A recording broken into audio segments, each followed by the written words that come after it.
The Tennessee Titans have a major hole at starting linebacker, and I think second-year player James Williams will be the one to fill it. That and more on today's edition of Locked On Titans.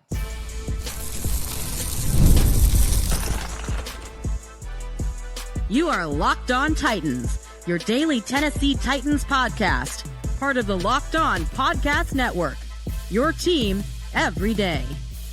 Welcome to the Locked On Titans podcast. I am your host, Tyler Rowland. Titans fans, today's edition of the Locked On Titans podcast is brought to you by Game Time. Download the Game Time app, create an account, use the code LOCKEDONNFL for $20 off your first purchase. On today's episode, we're going to take a look at the biggest roster battles for the Titans on the defensive side of the ball. We'll talk about that second starting linebacker spot. We'll talk about that second edge rusher spot. We'll talk about the secondary and the interior defensive line, even sprinkle in a little special teams talk at the end of the show as well. Again, on yesterday's episode, we did the offensive side of the ball. If you missed any of that, go back, check that out, and get ready to go before rookie minicamp kicks off on Friday. And on tomorrow's show, I'm going to be doing a full rookie minicamp preview. Before we dive into all of the roster battles on defense today, though, do want to thank you for making Locked On Titans your first listen each and every day. Remember, Monday through Friday, Tennessee Titans content all year round, always for free. Make sure that you get subscribed, stay subscribed. It's your team every day. Speaking of every day, shout out to my everydayers out there tuning in Monday through Friday. Couldn't do it without you guys. If you aren't an everydayer, you need to be one because it may be the off season for the Tennessee Titans, but there's never an off season for the Locked On Titans podcast. With all that being said, again, we got to talk about the starting spots available at linebacker for the Tennessee Titans. Number one, inside linebacker. We know that Cody Barton was signed in free agency, and then Kenneth Murray was traded out to the Dallas Cowboys. At first, when Cody Barton was signed, I was like, okay, Cody Barton has more of a versatile skill set than a guy like Kenneth Murray. So maybe Kenneth Murray can be that hammerhead shark linebacker, the take-on linebacker, and then Cody Barton could be the sideline-to-sideline cleanup linebacker, a guy who you could use a little bit more in three-down situations in Cody Barton. Maybe that's the plan for the Titans. But then they trade Kenneth Murray to the Dallas Cowboys, and I got to tell you, I love the move. I was never high on Kenneth Murray. It was one of the moves that I really didn't like that the Titans made last year, and I'm glad that they moved on from their mistake after one season. But you get Cody Barton in here, and of course, he is going to be linebacker one. Like I said, he has a versatile skill set. He's going to be able to play on all three downs. But the Tennessee Titans often will use two off-ball linebackers, whether that be in their base defense, the underfront with 3-4 personnel, whether that be in nickel on early downs, where they have two linebackers and 4 down linemen and 5 defensive backs. Regardless, in most situations, they're going to have two off-ball linebackers on the field. They get into dime on defense and passing situations. They take a linebacker off the field. They put a safety on the field, so you have 3 safeties, 3 corners, 1 linebacker, 4 D-line. Of course, that sort of personnel grouping is going to be something that the Tennessee Titans use depending on the situation. But again, most of the Titans' packages on defense are going to have 2 off-ball linebackers. So who is the guy that is going to play next to Cody Barton? Who gets that role for the Tennessee Titans? Well, I look at the trio of young linebackers. To me, it's going to be either Otis Reese, who's going into his 3rd year. It's going to be Cedric Gray, the 4th-round pick out of North Carolina, who's going into his 2nd year. Or it's going to be James Williams, the 7th-round pick out of Miami, who's going into his 2nd year.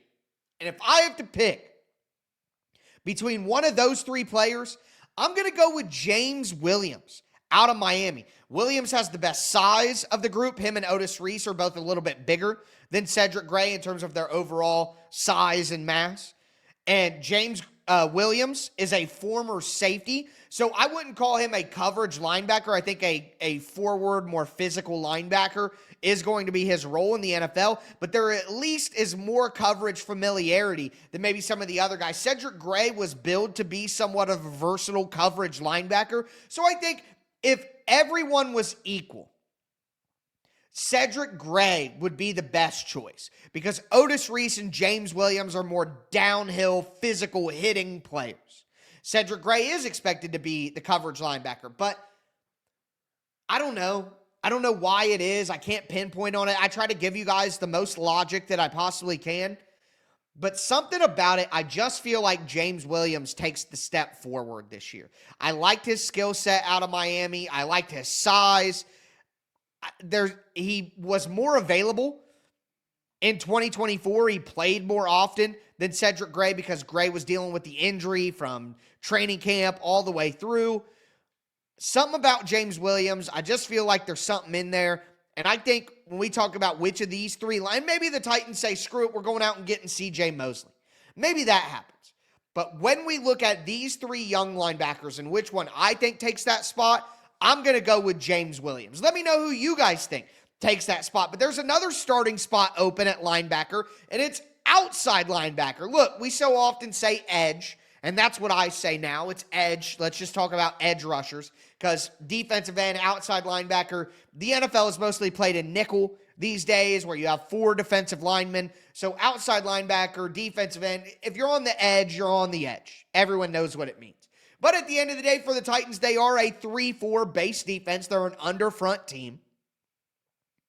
An odd front team is what I meant to say. Sorry about that. They're an odd front team. Under and over is just positioning. They're an odd front team. 5 players, 3-4. Odd front team. And in that, you are technically an outside linebacker if you're an edge rusher for the Titans. So I think that it's clear that Arden Key is going to be a starting edge rusher. They like Arden Key a lot. I don't think that he's a starting level edge, but with the Titans situation, they don't have a better option. So Arden Key is going to be one of your starting edge rushers. But after that, you look at the next 3 guys. You have Lorenzo Carter, who was brought in free agency. You have Dre'Mont Jones, who was brought in free agency. And then you have Femi Oladejo, who was drafted in the 2nd round. And I personally, if you want to ask, technically speaking, who is the starting edge rusher, snap one for the defense, week 1 of the 2025 NFL season, my answer is going to be Lorenzo Carter. Lorenzo Carter is 6'5", 250 pounds, might even be 260 pounds. He's a big, physical, edge-setting linebacker. He's not good in pass rush.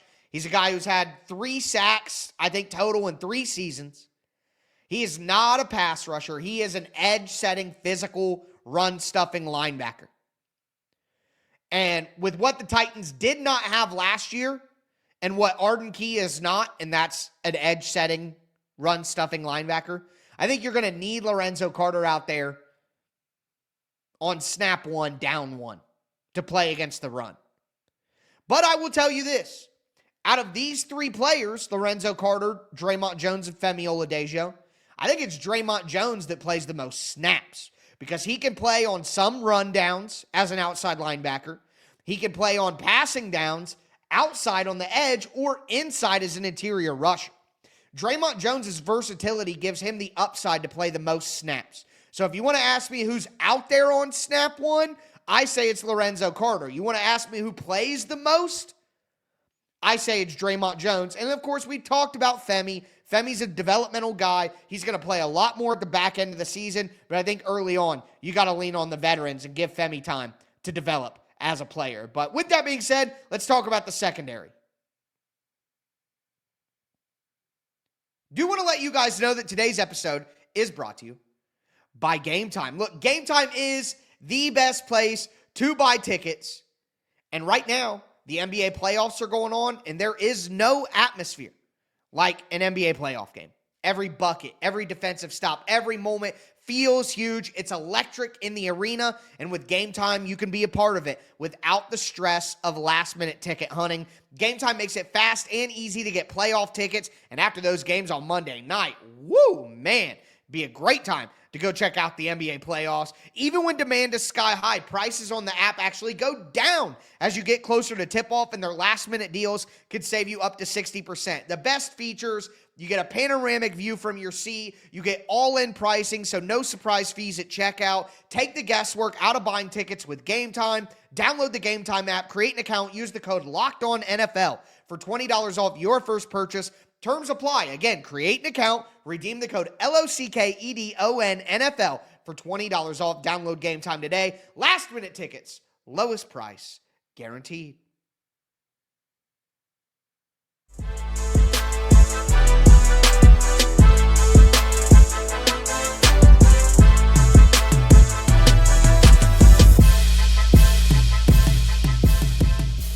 Titans fans, let's continue today's edition of the Locked On Titans podcast. We're doing defensive position battles to watch going forward. We talked offense yesterday. We talked linebacker, edge rusher just a second ago. Now we got to get into the secondary because whereas there were starter roles up for grabs at linebacker, in the secondary, it's all about depth. Who will be the primary depth players in the secondary? So let's start with cornerback. So you have L'Jarius Sneed. L'Jarius Sneed is at off-season activities right now.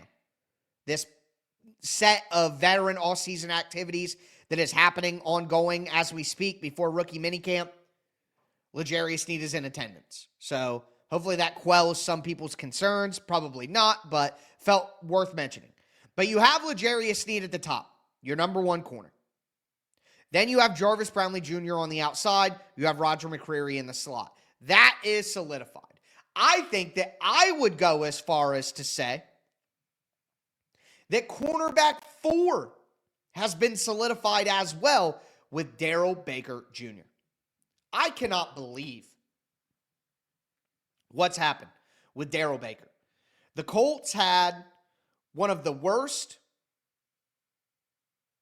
cornerback groups in the entire NFL, and they get rid of Darrel Baker. He comes to the Titans as a waiver claim pickup, and honestly had some great games for the Titans. Is he a difference-making X-factor superstar player? No. But as a perimeter player in the Titans scheme, where the Titans run a ton of man concepts on the outside. They run cover 4 concepts on the outside. They run a little inverted cover 2 every now and then where a corner will drop back and play a deep half.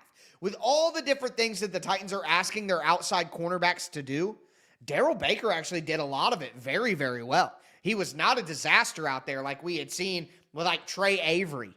You know what I mean? Baker replaces him and immediately plays better football. And when Sneed was out for most of the year, and it was Baker, and it was Jarvis Brownlee Jr., and it was Roger McCreary, the Titans cornerbacks actually did a fairly decent job. Okay? So Darrel Baker is cornerback 4. I feel very, very confident in that and very comfortable in that. But what comes after that? Now it's a concern. Now I am very, very worried after that top 4. Because you have a bunch of players who are entirely unproven. Look at the cornerback position. You have Gabe Judy Lawley. Second season out of Tennessee. I had high hopes for him last year. Stayed with the organization. More of an outside cornerback. Maybe he takes a step up. Then you have the draft pick Marcus Harris, who is more of a slot guy, in my opinion. He's about 5'10", 190 pounds. He's twitchy. He's athletic. Good ball production in college. Not the biggest, most physical guy, and I think there are some recognition issues and ID and coverage stuff that he's got to do. Some of the mental aspects he's got to get a lot better at. He's a 24-year-old prospect. But regardless, Marcus Harris is a guy who could absolutely take that spot right behind Roger McCreary and be the 5th cornerback for the Titans. So that's my primary target at cornerback. I would say Gabe Judy Lawley if they want an extra outside guy. I would say Marcus Harris if they want an inside guy. But man, look at all of the undrafted free agent corners the Titans brought in. Garnett Hollis out of West Virginia. Jalen Kimber out of Penn State. Jamari Harris, who I think is out of Iowa. Virgil Lemons. Clarence Lewis. Davion Ross. Like, the Titans brought in 6 undrafted free agent cornerbacks to go along with a drafted cornerback. So they are clearly trying to find some young guys that they like at that position. And some of the younger guys who they liked last year, they've completely gotten rid of and totally revamped there. So very curious who gets that cornerback 5 position. If you're asking me right now, I'm going to go with Gabe Judy-Lawley because he has the experience and he can play on the outside. When you have Jarvis Brownlee Jr., you have Roger McCreary, both guys who can play on the inside. But if it's not that and the Titans want the slot, I think Marcus Harris, the draft pick, is the guy who actually makes it. But this is a position where so many things could happen, and it's clear that they're not happy with what they had at the end of the depth chart at cornerback last year. And that battle for cornerback 5, cornerback 6, it's going to be brutal. Now, you go over to safety, and you have Amani Hooker, you have Xavier Woods, starting safeties. Kevin Winston, I'm going to call him safety 3. Now, they'll probably bring Kevin Winston along slowly because Kevin Winston tore his ACL in week 3 of the college football season last year. Now, again, I reiterate this point every time I bring up Kevin Winston because there are, people who want to get negative. Oh, his ACL. He ran a 40-yard dash at his pro day. So that's even after the ACL tear and recovery. He's already running a 40-yard dash at a pro day.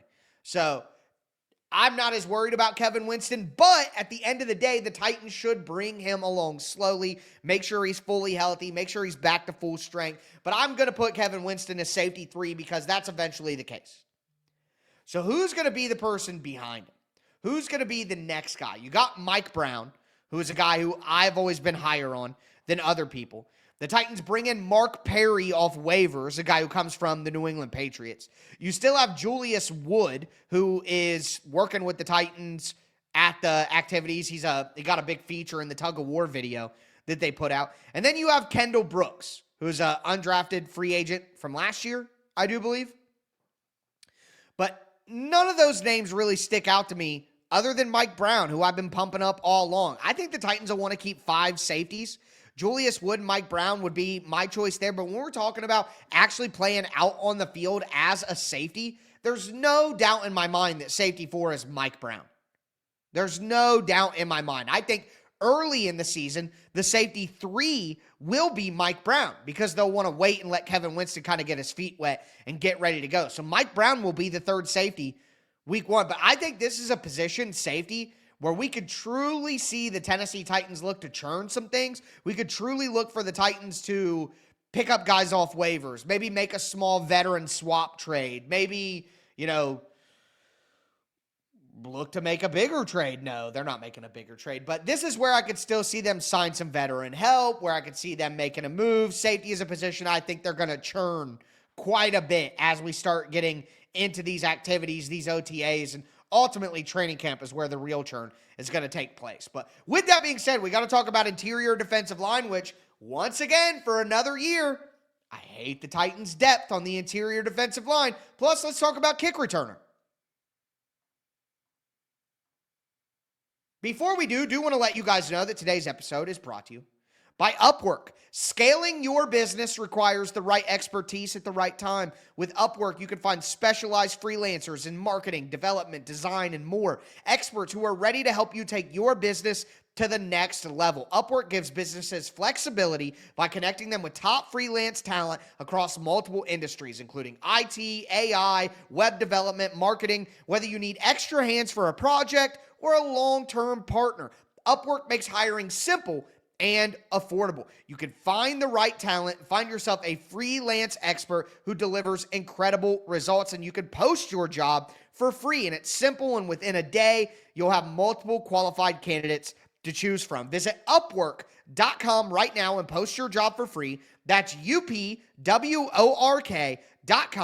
Upwork.com, to connect with top talent and grow your business today.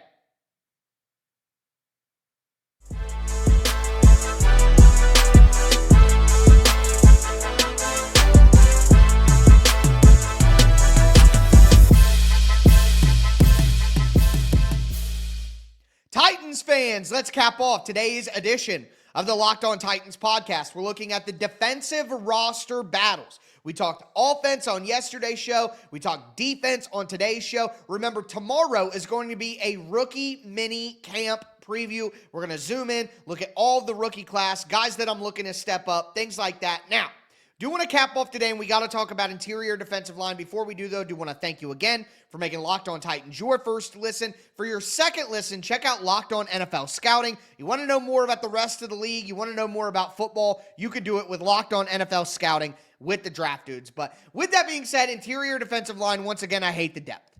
Of course, you have your top three, same top three that you had last year. You have Jeffrey Simmons, T'Vondre Sweat, and Sebastian Joseph Day. Those guys can do a great job up front. Sebastian Joseph Day was an excellent signing as a depth guy last year. But outside of those guys, you have Abdullah Anderson. You have Keandre Coburn.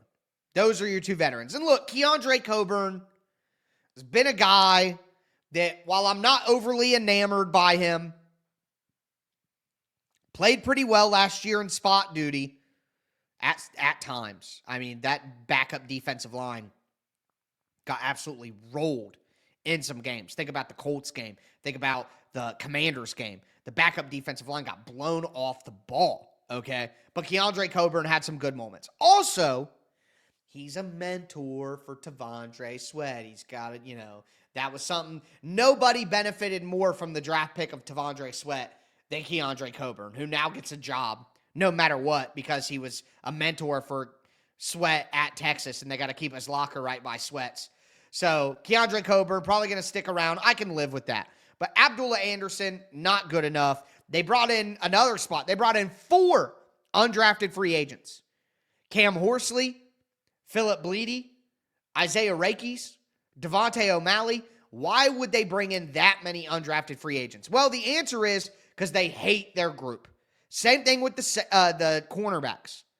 They hate the bottom of their group. They have nobody there. We need to bring in as many undrafted free agents as possible. 1 or 2 of these guys might hit for us. But I think that the interior defensive line, we can talk about who gets the spot after Keandre Coburn or whatever. I don't really care because the player that needs to win that spot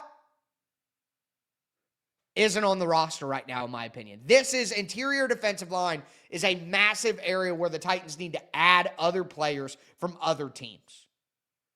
It's a terrible group.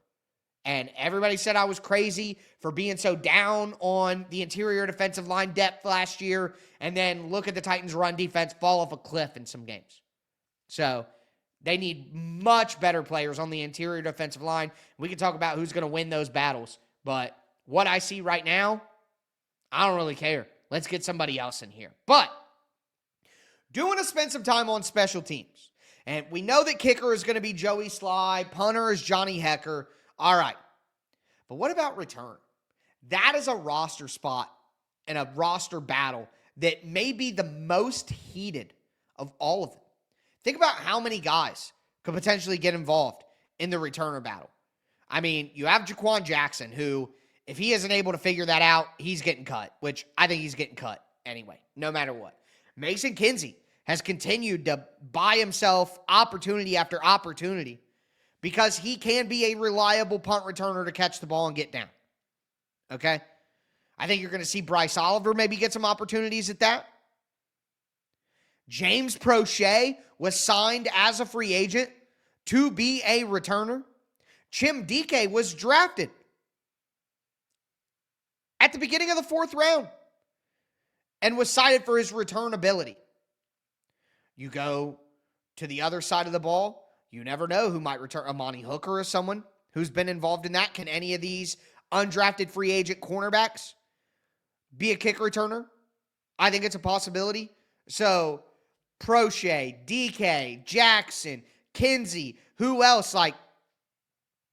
It's going to be a battle, folks. Julius Chestnut was a kick returner. Tajay Spears has done kick return, although I would not do Tajay Spears on any returning anymore. Also, Superman Mullins has been a returner. He's punt returned. He's kick returned.